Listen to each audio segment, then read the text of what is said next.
My name is Michael Storms. That's my name before I became Muslim. I was born in Halifax, Nova Scotia, and I'm 27 years old. My name after I became Muslim is Muhammad Islam. My childhood was very difficult. My family, I came from a very violent background. Um, my family are criminals, you could say.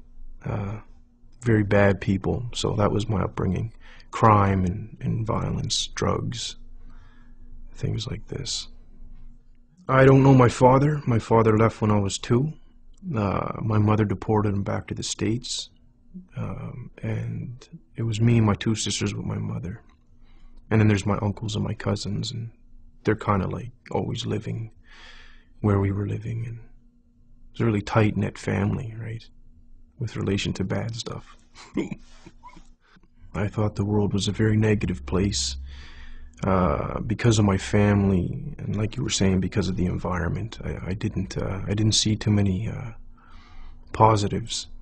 So, and you could also say that my family kind of restricted my access to other things. They wanted me to do things with them.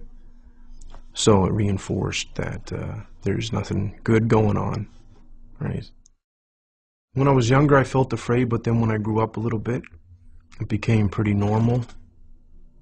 And so the people in my family I wasn't afraid of anymore. I was part of the team.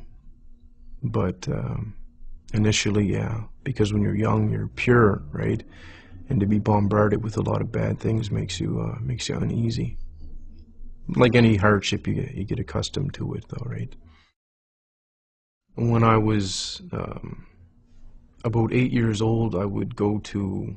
This was very, very rare. This is when before I started doing other things for money. I would go to a bakery called Paradise Bakery, right? And I would wash dishes for hours on end, but I was too young to be paid money. So what Norris would do is he would pay me in food, some bread and jam and dates and little sweets and stuff like this. And I would go home and feed my 2 sisters that because my mother would be off doing some other crime, or she'd be in jail or something like this, right?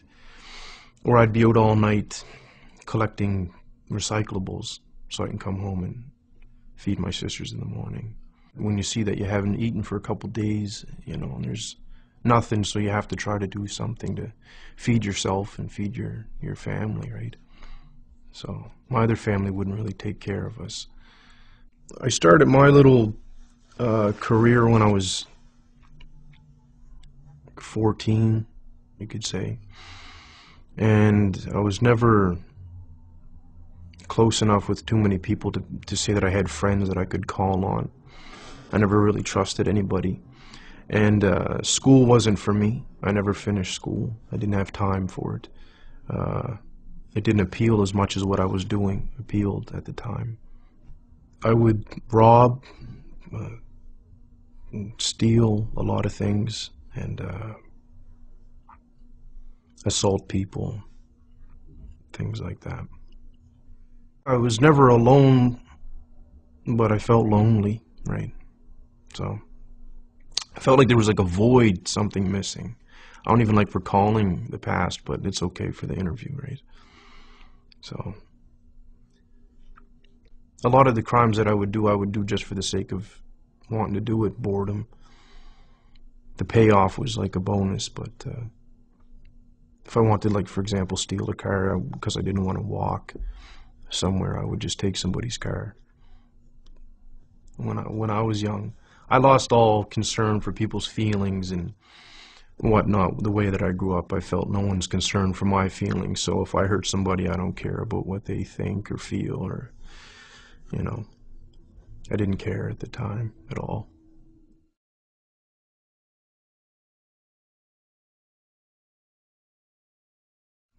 I was in my cell. It was towards the end of my sentence. I was just about to get out.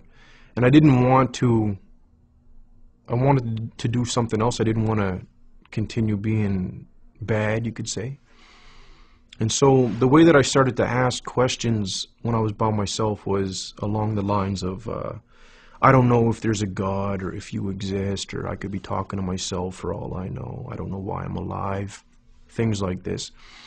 But if there's a reason why I'm alive, or if I'm not talking to myself and there is a real creator, as people would call it, can you show me why I'm alive? And then I would just talk and say, for example, I stressed the point that I needed it to be shown to me because I didn't trust anybody, let alone somebody telling me about God, right?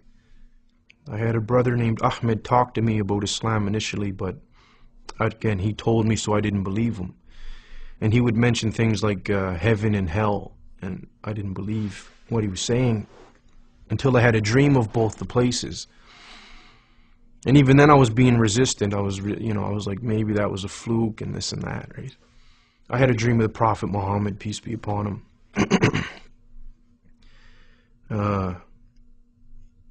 So things happened to me when I was awake and when I was asleep. And a lot of it happened to me in a very small amount of time. As soon as Ahmed started talking to me about Islam, I didn't believe him. Allah already knew that I wouldn't believe him, but that was like Islam, Muhammad, Allah, and it's like whatever. And then these things started happening. And then I recalled what I asked for when I was in jail, for things to happen to me, so I can't deny it, right? It was very, very difficult.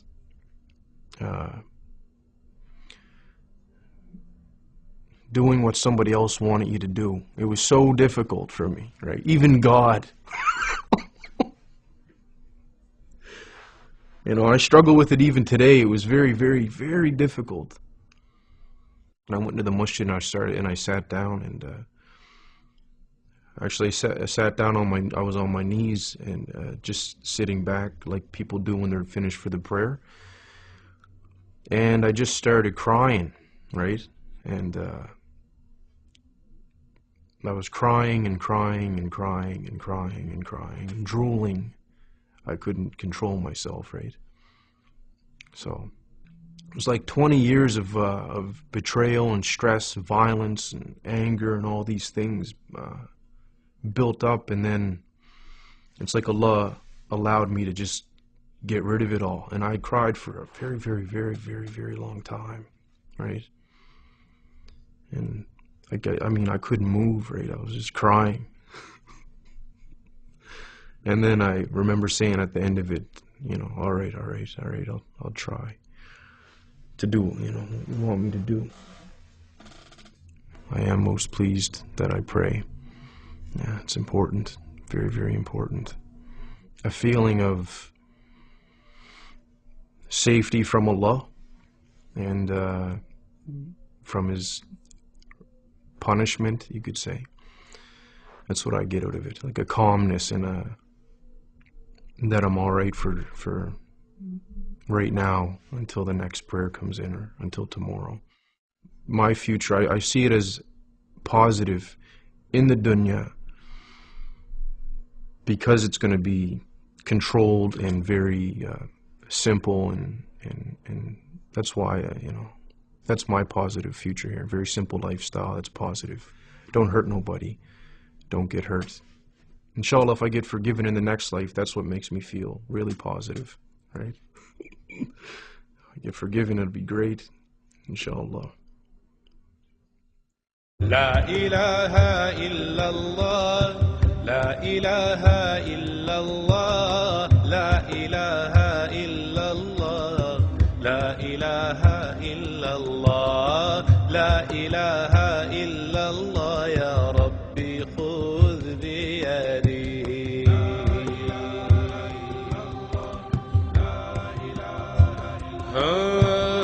La ilaha